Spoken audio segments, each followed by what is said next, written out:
ಯಜಮಾನಕ್ಕೆ ambulance ನಾಲ್ಕೂವರೆಗೆ ಬಿಡ್ತದೆ. ಎಲ್ಲಾ ಶಾಲೆಗಳಿಗೂ 4:15 ಅಂತಂದ್ರೆ ಕಷ್ಟ ಆಗುತ್ತೆ. ಅಲ್ಲಲ್ಲ, ಒಂದ್ ನಿಮಿಷ ಮಾತಾಡೋಕೆ ಬಿಡಿ. ಎಲ್ಲಾ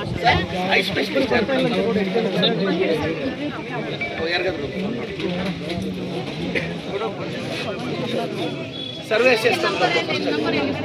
ಸೇರಿಸಿ ಸುತ್ತಮ್ 5 ಗಂಟೆಗೆ ಬರುವಂತ 5 ಗಂಟೆಗೆ ಬರುವಂತ ಈಗ ಎಕ್ಸಿಸ್ಟಿಂಗ್ ಶೆಡ್ಯೂಲ್ಸ್ ಏನಿದೆ ಅದನ್ನ ಫಸ್ಟ್ ವರ್ಕೌಟ್ ಮಾಡ್ತಾರೆ. ಬಸ್ಸು ಹೇಳಿದ್ರೆ ration card Aadhaar card ration card ಉಂಟಾ?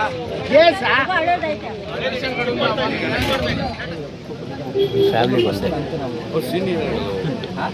ಅವ್ರು ಮಾಡಿಸಿರ್ತಾರೆ. ಇವ್ರು ಹಿಂಗ ಮಂಡ್ರಾಕಿಟ್ಟಂತ ಯಜಮಾನಿ ಅಂತ ಟ್ರೀಟ್ ಮಾಡಿದ್ದಾರೆ. 250ಕ್ಕೂ ಹೆಚ್ಚು ಹಳ್ಳಿ ಕಂಪ್ಲೀಟ್ ಆಗಿದೆ. ಇನ್ನೊಂದು 60-70 ಹಳ್ಳಿ ಪೆಂಡಿಂಗ್ ಇದೆ. ಅದಾದಷ್ಟು ಬೇಗ ಮುಗಿಸ್ತೀನಿ. ನಮ್ಮ ಮಲ್ಲಿಕಾರ್ಜುನ್ ಖರ್ಗೆ ಸಾಹೇಬರ ನಾಮಿನೇಷನ್ ಇದೆ. ಈಗ ಮೋಸ್ಟ್ಲಿ 12 ಗಂಟೆ ಆಗ್ತದೆ. ಅವ್ರ ನಾಮಿನೇಷನ್ಗೆ ಹೋಗಿ ನಾವು ಹೊಸ ರಾಜ್ಯಸಭಾ ಸದಸ್ಯರಾಗಿ ನಮ್ಮ ರಾಷ್ಟ್ರೀಯ ಅಧ್ಯಕ್ಷರು ಮತ್ತೆ ಆಯ್ಕೆ ಆಗ್ತಾರೆ ಅನ್ನೋ ನಂಬಿಕೆ ಇದೆ. ಏನೆಲ್ಲ ಸಮಸ್ಯೆಗಳು ಕಂಡು ಬಂದ ಸರ್? ಪ್ರಮುಖವಾಗಿ ಮೇಯ್ನು KEBದು ಮನೆಗಳ ಮೇಲೆ ವೈರ್ಲೈನ್ ಹೋಗಿತ್ತು, ರಸ್ತೆಗಳಿತ್ತು, ಸ್ಮಶಾನದ ಒತ್ತುವರಿ ಮತ್ತು ಗ್ರಾಮ ಠಾಣಾ ಸಮಸ್ಯೆ ಇಲ್ಲಿ ಬಂತು. ಇದನ್ನೆಲ್ಲ ಆದಷ್ಟು ಸ್ಪೀಡಪ್ ಆಗಿ ಮುಗಿತು. ಕಮ್ಗುಟ್ಟಹಳ್ಳಿಗೆ ಇದುವರೆಗೂ 12 ಕೋಟಿ ರೂಪಾಯಿ ಹಾಕಿದ್ದೀನಿ ಬರೀ ಪಂಚಾಯತಿಗೆ. ಇನ್ನೊಂದು ಹಳ್ಳಿ ಪೆಂಡಿಂಗ್ ಇದೆ ಈ ಪಂಚಾಯತಿಯಲ್ಲಿ. ಮುಗೀತು, ಎಲ್ಲ ಹಳ್ಳಿ ಭೇಟಿ ಮುಗೀತು. ಇನ್ನೊಂದು ಹಳ್ಳಿ ಇದೆ. ಈ 2 ಹಳ್ಳಿಯಲ್ಲೂ ವಾಟರ್ ಫಿಲ್ಟರ್, ಇಲ್ಲಿ ಜೀಗನಹಳ್ಳಿಯಲ್ಲಿ ವಾಟರ್ ಫಿಲ್ಟರ್ ಇದೆ. ಆ 2 ಹಳ್ಳಿಯಲ್ಲೂ ವಾಟರ್ ಫಿಲ್ಟರ್ ಇಲ್ಲ. ಆ 2 ಹಳ್ಳಿಗೂ ವಾಟರ್ ಫಿಲ್ಟರ್ ಹಾಕ್ಸ್ತೀನಿ. ಅಂಬೇಡ್ಕರ್ ಭವನ ಕೇಳಿದ ಅವೆರಡು ಮಾಡಿಸ್ತೀನಿ. ಅಲ್ಲ, ಮೇನ್ ಚಾಲೆಂಜ್ ಏನಂದ್ರೆ ತುಂಬ ಜನ ಮನೆಗಳು ಕೇಳ್ತಾರೆ. 2022ರಿಂದ ಮನೆಗಳೇ ಬಂದಿಲ್ಲ. ಈಗ ಸರ್ಕಾರದಲ್ಲಿ ನಾನು ರಿಕ್ವೆಸ್ಟ್ ಮಾಡಿ ಮನೆಗಳು ಬಂದಿದ ತಕ್ಷಣ SC/ST ಸಮುದಾಯದವರಿಗೆ ನಾನು ಮನೆಗಳು ಹಾಕ್ಕೊಡ್ತೀನಿ ಸರ್. ನಿಮ್ಮ ಕಾರ್ಯಕರ್ತರಲ್ಲಿ ಅಭಿಮಾನಿಗಳಲ್ಲಿ ತುಂಬ ಒಂದು ಆಸೆ ಇರುವಂಥದ್ದು, ನಮ್ಮ ಊರಿಗೆ ನಮ್ಮ ಸಚಿವ ಕಾರ್ಯಕ್ರಮ ಯಾವಾಗ?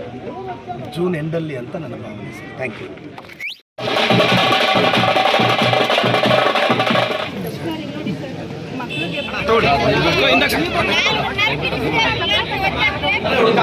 మీరు చేయండి. ఇది ఫస్ట్ PWD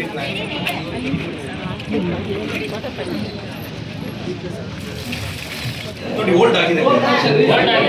ಕೊಟ್ಟೇಸಿ ಕೊಡ್ತಾರೆ. ಇದು 30 ಅಬೋ ಆಗಿದೆ. ಇದು ಲೈಟ್ ಈ ಕಡೆ ಬಾರೆ.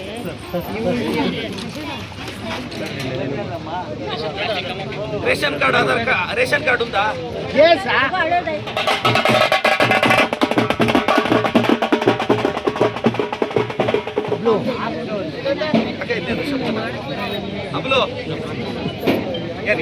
ಇದು ವರ್ಷದಿಂದ ರೇಷನ್ ಕಾರ್ಡ್ ಇಲ್ಲ ಸರ್ ನಮಗೆ.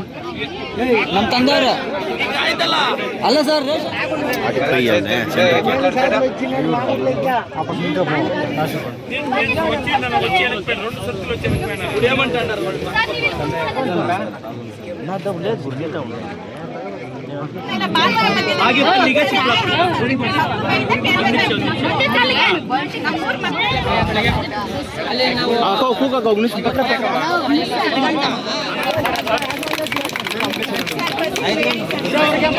ಬಸ್ಸು ಹೇಳಿದ್ರೆ